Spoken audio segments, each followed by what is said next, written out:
Assalamualaikum viewers, welcome to Digital. Today I am show how to turn on follower option on Facebook. So let's start the video. At first, open Facebook and open your profile.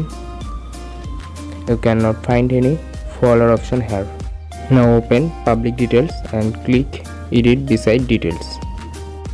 Here you do not find any follower option. Now go to setting. Now go to followers and public content, and here you can find a option who can follow me, make it public. And now again go back to your profile, refresh the page, but here is no follower option. Now go to edit public details and click edit beside details. Now tick the follower option, click on save. Now refresh your profile. Here you can find your follower option. Thanks for watching. Don't forget to subscribe my channel.